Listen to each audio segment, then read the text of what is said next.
Bonjour à tous et bonne année 2025. J'aurai l'occasion dans la prochaine émission Nouvelle Vague qui aura lieu en direct mardi prochain de vous présenter mes vœux plus en longueur. Surtout que là, bon, on va parler de la nouvelle année justement, mais ça va être quand même moyennement positif. Je préfère vous prévenir. Je vais vous parler de tout ce qui s'est passé autour du réveillon avec des attaques, des voitures brûlées et même des attentats. Bref, la totale. Alors ça va pas aller en s'améliorant avec les années qui passent, hein, forcément, parce que plus on a de richesses, de pépites qui déferlent sur la France et sur le monde européen, eh bien plus on a de chaos, voilà, tout simplement. Et on en a eu la preuve avec ce réveillon qui a été très chargé. Alors on commence avec le bilan en France de la nuit du Nouvel An. Je précise que c'est un bilan provisoire que vous voyez là, 984 véhicules incendiés et 420 interpellations. Pourquoi? Parce qu'il y a le nombre de véhicules incendiés qui va évidemment exploser dans les jours à venir, puisqu'il y a de nombreuses déclarations qui n'ont pas été réalisées, de plaintes qui n'ont pas été comptabilisées. Bref, ce sont des chiffres qui vont augmenter. Alors, ceci étant dit, c'est déjà beaucoup plus que le réveillon précédent. Il y avait eu 380 interpellations et 745 véhicules brûlés à la même date dans les premières déclarations. Ça avait augmenté encore par la suite, hein. Mais vous voyez qu'il y a quand même eu une augmentation significative. Alors, le réveillon, ça a été des feux, des tirs de mortiers d'artifice partout en France. Par exemple ici à Montluçon, Montluçon qui a été enrichi par l'immigration. Et donc bah, voilà, on a des petites pépites qui s'amusent pour fêter le Nouvel An. On a eu des images aussi à Lormont, à côté de Bordeaux. Bordeaux, toujours dans un autre quartier, on voit des images d'une voiture en feu avec les pompiers qui interviennent. Lyon, un enfant blessé par un tir de mortier d'artifice, place Bellecour. Voilà. Donc ça c'est pareil, c'est les petites pépites qui s'amusent et sans se préoccuper du tout des autres, voire même en voulant blesser des gens. Donc là ça a été fait avec un enfant qui a été grièvement blessé. On a aussi eu à Grenoble une nuit agitée, voilà, tir de mortier sur la police, hein, bien entendu, puisqu'il y a eu des affrontements avec la police, c'est le jeu du 31, enfin le jeu pour certains en France, mais pour une immense majorité de gens sensés, évidemment que tout ça, c'est c'est une catastrophe. On a eu des images aussi à Nice avec des policiers attaqués, un agent blessé, voilà. Clermont-Ferrand, un jeune homme poignardé le soir de la Saint-Sylvestre. Bon, Clermont-Ferrand, j'y avais fait un tour récemment pour une vidéo dans mon tour de France de l'immigration pour voir si justement l'immigration était une richesse. Eh bien, à Clermont-Ferrand, j'avais constaté que c'était quand même moyennement le cas. Je vous invite à regarder la vidéo si vous ne l'avez pas déjà vue. La deuxième étape de mon Tour de France arrive d'ailleurs très bientôt. Je ne vous en dis pas plus, mais vous allez apprécier. Qu'est-ce qu'on a eu d'autre? Alors là, c'est assez incroyable. Une tentative d'homicide à Isola 2000. Donc voilà, on est dans les montagnes, les hauteurs. Lieu qui, jusqu'à récemment, était quand même très préservé. Malheureusement, ça fait quand même 2-3 ans, peut-être un peu plus, qu'on voit de plus en plus de gens sur les pistes qui n'y étaient pas avant, voilà, et qui viennent nous enrichir.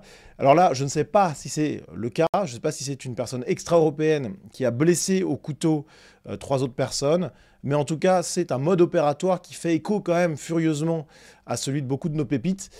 Et il se peut que ça soit ça, très clairement. Et puis tant qu'on parle de pépites, vous avez peut-être vu passer cette vidéo sur les réseaux sociaux, c'est tout simplement incroyable. Je vous fais grâce de l'audio de cette vidéo parce que c'est vraiment abominable, hein. C'est quelqu'un qui nous parle dans sa langue d'origine, c'est un Algérien qui habite à Brest. Voilà, et qui est suivi massivement sur TikTok, hein, plus de 400 000 abonnés, c'est gigantesque. Et ce sympathique personnage, eh bien, il nous parle d'aller tirer sur des gens. Alors, au début, on a l'impression qu'il parle à ses suiveurs en France d'aller tirer sur des gens. Ce n'est qu'en partie vrai. En réalité, il parle surtout de ce qui se passe en Algérie, où il y a le président qui, a priori, a l'air contesté par une partie de la population. Enfin, c'est pas un a priori, c'est vrai, mais là, lui est plutôt un partisan du président Tebboune, et dit, face aux manifestants, tirez-leur dessus. Et lui, il dit quand même, effectivement, en France, s'il y a des Algériens qui manifestent contre le président Tebboune, qui veulent le faire, eh bien, on va tirer sur eux. Et il appelle ceux qui le suivent à tirer sur les Algériens qui manifesteraient en France. Folie furieuse. C'est un cas psychiatrique. Le type déteste la France parce qu'il dit, voilà, les manifestants sont payés par la France, donc ressentiment total contre notre pays, mais il y vit. Voilà. Incroyable. Donc, quand vous passez votre nouvel an à Paris, parce que là, il parlait du nouvel an et qu'il fallait tirer sur eux le 1er janvier, bon, vous risquez, vous, en tant que bon Français autochtone qui a strictement rien à voir avec tout ça, de vous retrouver au sein d'une guerre intestine à l'Algérie. Voilà, c'est les richesses de l'immigration.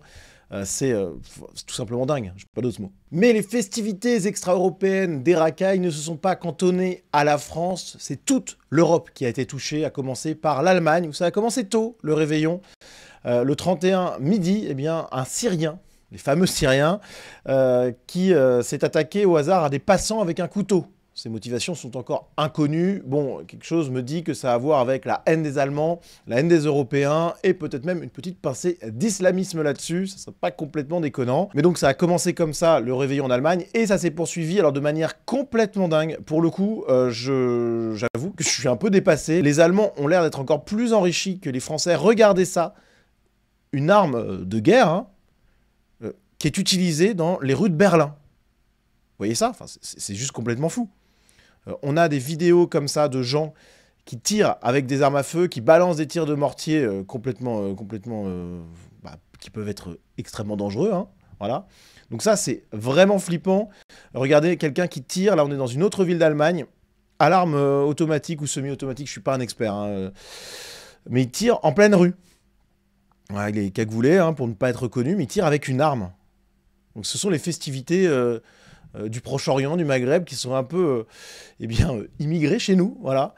Ce sont des images complètement folles. Complètement folles. Alors là, c'est pas une arme, mais c'est une arme par destination, clairement, qui est utilisée. Regardez, donc là, on voit des richesses qui sont venues d'ailleurs, hein, peut-être récemment. Ils se tirent un mortier d'artifice. Là, vous allez voir qu'il va finir, et il vise hein, explicitement, par la fenêtre d'un immeuble qui finit chez quelqu'un, chez un habitant. Voilà. Donc provoquant possiblement un incendie mortel. Mais ça, ils en ont rien à faire. Le but, c'est de marquer le territoire et de montrer qu'ils sont absolument chez eux, maîtres en Allemagne. Et si ils peuvent blesser, voire même tuer des gens au passage, je sais même pas si ça leur fait quoi que ce soit. Peut-être que ça leur procure même de la joie. Voilà. Vous voyez un peu ces gens-là, c'est incroyable. Et de voir tous ces gauchistes qui nous ont vendu l'immigration extra-européenne comme une richesse, mais c'est infernal. On a la Belgique également qui a été touchée. Regardez ça, Molenbeek. Le réveillon vire à l'émeute, avec les policiers qui sont attaqués. Vous voyez des scènes qui rappellent celles de guerre, hein, c'est de la guerre civile tout simplement. Regardez là, on voit des racailles qui prennent des cocktails Molotov, qui les allument et qui vont les lancer contre les policiers qui sont en face d'eux. Voilà, regardez-les. Voilà. C'est... Regardez. Hop, et ils balancent le cocktail Molotov. Volonté de tuer.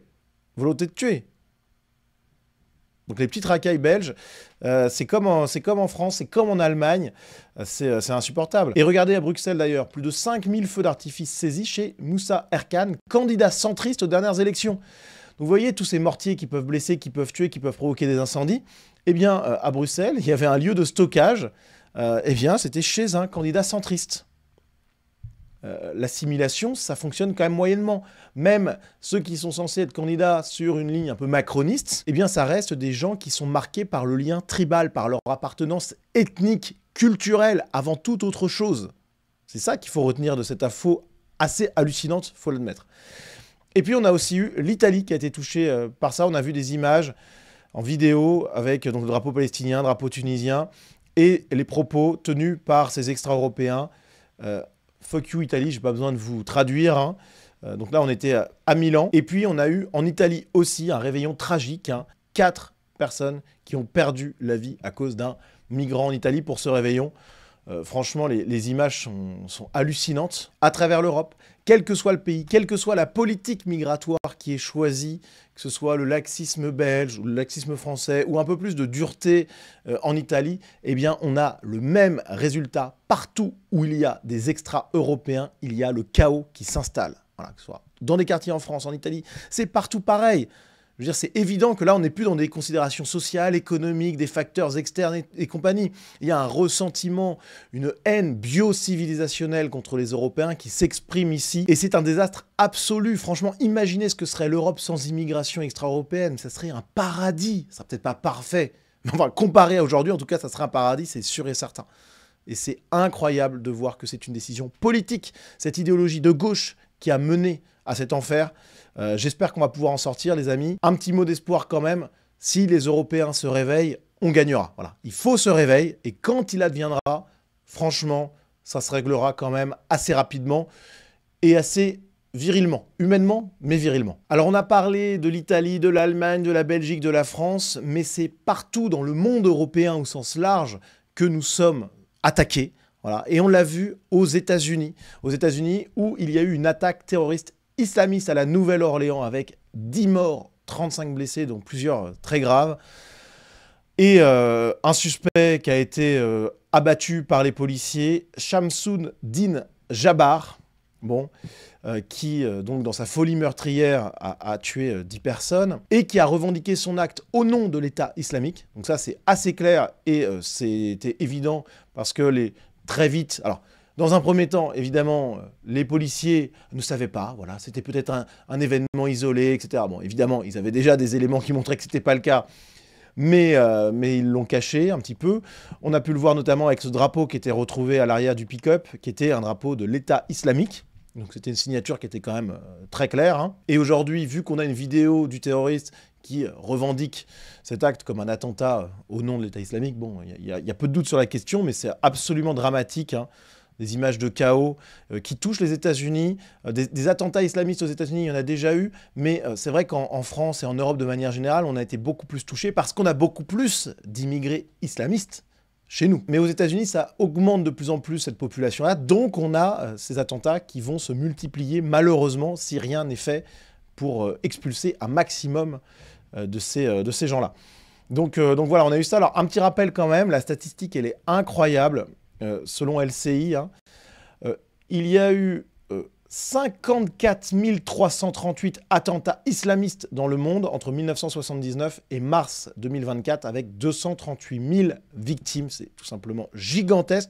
Pour une religion de paix et d'amour, je sais pas, il y a peut-être un petit problème quand même, parce que, en tout cas, il y a un bon paquet d'islamistes qui n'ont pas compris le message, a priori. Ou alors, peut-être que c'est ceux qui considèrent que c'est une religion de tolérance, de paix, etc., qui n'ont pas compris. C'est peut-être ça la bonne explication. J'avais fait une vidéo sur la question à l'époque, je vous mettrai le lien en description. Bon, je pense que vous comprendrez bien que nos amis de gauche qui voient l'islam comme une religion de lumière, de tolérance, ils sont, comme d'habitude sur tous les sujets, complètement à côté de la plaque. Donc on a eu ce drame abominable. Alors le profil du suspect, il est assez intéressant si j'ose dire.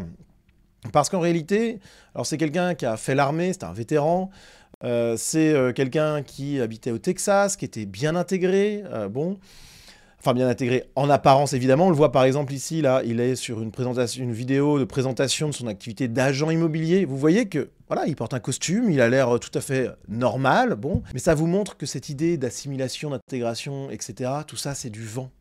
Vous avez des gens qui n'ont l'air de rien, qui, de l'extérieur, peuvent être totalement inoffensifs en apparence, pas du tout radicaux, etc., mais qui prennent leur voiture et qui foncent dans la foule pour tuer un maximum de personnes au nom de l'État islamique. C'est ça que ça veut dire. Quand il y a des gens barbus avec déjà des signes extérieurs évidents de radicalité, bon bah là c'est visible, ok. Mais là, ça nous montre bien que le danger peut venir même de ceux qui paraissent intégrés. Et au fond du fond, ça montre bien que la question, elle est avant tout ethnoculturelle, civilisationnelle, religieuse aussi, bien entendu, hein, dans ce cas-là.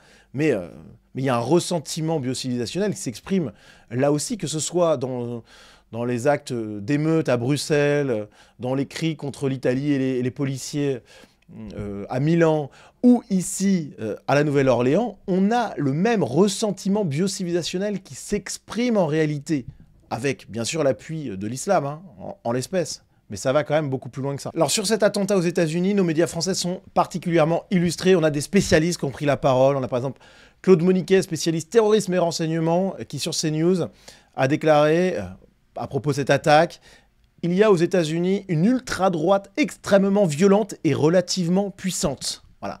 Pour les spécialistes médiatiques et pour beaucoup de médias, évidemment que le suspect principal ou souhaité, c'était pas l'islamisme, mais bien les vilains suprémacistes blancs. Sur BFM, on a également eu la même chose. Anne Kratz, une chercheuse qui, a priori, n'a pas l'air de trouver grand-chose, qui a déclaré « On ne peut pas exclure que ce soit un ultranationaliste qui ait fait le coup ». Ah oui, alors oui, on ne peut pas l'exclure, c'est vrai, jusqu'à ce qu'on ait les preuves. Ok, mais en tout cas, mentionner cette hypothèse-là et la mettre presque à égalité, en tout cas de souhait, avec la réalité, avec l'hypothèse islamiste, enfin, ça n'a pas de sens. Selon toute vraisemblance, c'était un islamiste ou quelqu'un qui avait une haine féroce des Européens. C'est ça qu'elle aurait dû dire. Le reste, c'est de l'hypothèse marginale. Mais vu qu'ils sont obnubilés par cette idée que les vilains suprémacistes sont prêts à déclencher la guerre civile, ils ont une erreur d'analyse à la base qui leur fait dire des bêtises comme ça. Et alors là, on a eu Le Monde, qui a été très costaud. Alors, à leur décharge, dans le titre, ils parlent quand même de l'organisation État islamique. Ils sont bien forcés, le FBI a bien annoncé, a fini par admettre que, bon, il y avait quand même un petit peu d'islamisme là-dedans, mais dans tout le reste de leur article, c'est noté par ce tweetos, il n'y a pas une seule fois le mot islam, musulman, qui apparaît. Voilà. C'est incroyable, mais c'est la désinformation totale. On a eu la même chose avec France Info. Ce que l'on sait de l'auteur de l'attaque. Bon, alors il n'y a rien sur l'islam ici, rien là, un agent immobilier, un vétéran de l'armée américaine, 2 mentions figurent à son casier judiciaire, un père de 3 enfants qui se plaignait des difficultés financières. On n'a toujours pas vu le caractère évident de sa personnalité qui a motivé cet acte terroriste, à savoir la religion. On a enfin un point dans l'article, heureusement, qui parle du groupe État islamique. Mais vous voyez qu'il faut descendre. On n'a pas l'info avant d'avoir fait les 3/4 de l'article. Et qui lit les 3/4 des articles parmi nos chers lecteurs de France Info, gauchistes, ben, il n'y en a peut-être pas beaucoup. Voilà. Donc ça, c'est la désinformation, c'est la manipulation médiatique. Imaginez seulement si, au lieu d'un islamiste, on avait eu véritablement le fameux suprémaciste blanc, là, qui était tant espéré par les spécialistes de gauche parisiens. Mais alors là, ça aurait été dans le gros titre immédiat. Gros titre, chapeau, premier paragraphe, ils auraient martelé cette information. Donc là, on est à un 2 poids 2 mesures gauchiste insupportable, c'est bien connu, mais c'est toujours aussi terrible à voir. Et puis allez, pour finir sur le rôle des médias, quand même, ce spécialiste, Guillaume Fard, spécialiste BFM, hein, qui nous dit « Lier l'islamisme et l'immigration n'a aucun sens ». Oui, bah, t'as raison. Alors, on rappelle quand même que s'il n'y a pas d'immigration, il n'y a pas d'arrivée de l'islam en Europe, ou alors que de manière tellement marginale que jamais on serait arrivé à ce genre de choses. S'il n'y a pas d'immigration, il n'y a pas parmi les vagues de migrants des gens complètement islamisés et tarés qui arrivent, et il n'y a pas des terroristes qui peuvent se glisser parmi les flux de migrants. Je rappelle que l'attentat du Bataclan a été commis par une équipe qui est venue se mêler au flux de réfugiés fameux syriens là, en 2015, et qui ont choisi cette voie pour rentrer incognito en Europe et commettre des attentats terribles. Donc il y a évidemment un lien, voilà, mais comment peut-on nier ça? Ça n'a aucun sens, c'est une déclaration de fou. Hein. On est premier jour de l'année 2025 et on a déjà des sommets de gauchisme qui sont atteints. C'est incroyable. Alors, à côté de cet attentat à la Nouvelle-Orléans, on a également eu un attentat, ou ce qui semble être un attentat, enfin oui, c'en est un, on ne va pas faire les gauchistes, aux États-Unis, devant la Trump Tower, à Las Vegas, un véhicule qui explose, pas n'importe quel véhicule d'ailleurs, puisqu'il s'agit d'un Cybertruck, le véhicule 4x4 de Tesla. Vous voyez, les images sont assez impressionnantes, donc c'est une grosse explosion, il y a aussi des feux d'artifice qui sont mêlés à tout ça, et vous voyez un peu là l'image finale de l'attentat. Alors ce qui est incroyable, c'est qu'on a un lien possible entre les 2 attentats, puisque les 2 suspects, dont celui qui s'est fait exploser là, dans le Cybertruck, ont servi dans la même base militaire et utilisaient la même application pour louer leur véhicule. Parce qu'ils ont tous les 2 loué un véhicule pour commettre leur attentat. Donc il y a peut-être un lien possible. Au moment où j'enregistre cette vidéo, je ne vais pas m'avancer, c'est pas encore avéré, mais bon, la coïncidence, on va dire, est troublante. Après, est-ce que c'est le cas ou pas? J'en sais rien. Alors, ce qui est amusant, avec beaucoup de guillemets, dans cet attentat là, à la Trump Tower, c'est qu'ils ont donc choisi un Cybertruck, peut-être, sans doute même, pour attaquer Elon Musk indirectement, vu comme un symbole de la droitisation des États-Unis et du génie civilisationnel européen, ce qui révulse ces gens qui sont rongés donc, par le ressentiment civilisationnel. Et c'était peut-être le pire choix de véhicule, comme l'a d'ailleurs noté Elon Musk sur Twitter, puisque le Cybertruck est quand même un véhicule solide, ce qui fait que la majeure partie de la puissance de l'explosion a été maintenue à l'intérieur du véhicule, là où il y avait le terroriste, ce qui l'a tué, et donc finalement il n'y a pas eu plus de dégâts que ça, heureusement, parce que si ça avait été un autre véhicule, ça aurait pu être beaucoup plus grave. Alors, c'est assez ironique là-dedans d'avoir voulu peut-être attaquer Elon Musk et finalement d'avoir choisi le mauvais véhicule pour ça. Donc ça, c'est le petit côté marrant de tout ça. J'essaie de garder un peu de positif quand même, parce que c'est vrai que cette vidéo, elle est peut-être un peu lourde. Pour finir quand même là-dessus, je pense qu'il y a quand même quelque chose que je dois vous montrer, hein, c'est le visage des victimes de la Nouvelle-Orléans, victimes et blessés. Donc Hubert Gautreau faisait partie des 15 personnes tuées lors de l'attaque odieuse. Donc terrible. Alors en plus, je pense pas que c'était un Français, mais vous savez, aux États-Unis, parce que c'est un pays européen qui a été fondé, créé et qui a été magnifié par les Européens. Vous avez beaucoup de descendants de Français, notamment dans cette partie-là. Donc il s'agit vraisemblablement de quelqu'un qui venait de chez nous à un degré ou à un autre. Donc vous voyez son image, hein. C'est absolument dramatique. Voilà, d'autres victimes qui sont présentées sur ces photos. Je pense que c'est important de vous montrer le visage de ces personnes qui, s'il n'y avait pas eu d'immigration extra-européenne complètement folle aux États-Unis ou en Europe, eh bien ces gens-là seraient toujours en vie. Voilà, tout simplement. Donc je voulais absolument vous montrer ces visages et conclure cette vidéo ainsi. Je pense que ce qui se passe en Belgique, en Allemagne, en Italie, aux États-Unis, en France, tout ça, ça nous montre une chose, c'est que nous sommes attaqués en tant que civilisation, en tant que peuples européens. Voilà. Et toujours par les mêmes profils. C'est-à-dire que ce soit des attaques au mortier, des tirs d'armes automatiques dans les rues de l'Allemagne et compagnie, ou là, aux États-Unis, on a toujours le même profil des extra-européens qui viennent marquer leur territoire, qui viennent agresser, qui viennent tuer. Et je pense qu'il faut que les Américains, les Australiens, les Néo-Zélandais, les Français, les Allemands, les Belges, les Italiens, nous prenions conscience que nous formons un tout civilisationnel qui affronte les mêmes ennemis partout, les islamistes, les extra-européens pleins de ressentiments contre nous, qui veulent nous détruire, etc. Je pense vraiment qu'il faut qu'on prenne conscience de ça, et ça, dès le premier jour de l'année, on en a la démonstration. Voilà, c'est complètement dingue, je voulais absolument vous parler de ça, et promis, pour l'émission Nouvelle Vague qui vient, je vais essayer de revenir vers le positif, parce que vous savez qu'il y a quand même motif d'espoir. Je me répète, le jour où les Européens à travers le monde se réveillent, nous gagnerons et les autres en face regretteront amèrement d'avoir voulu nous provoquer. Écoutez les amis, merci d'avoir regardé cette vidéo jusqu'au bout. Bonne année encore, j'aurai l'occasion de vous souhaiter ça mardi prochain. Et puis si vous voulez soutenir mon travail, vous avez tous les liens qui vont bien en description. Merci d'avance et à très vite.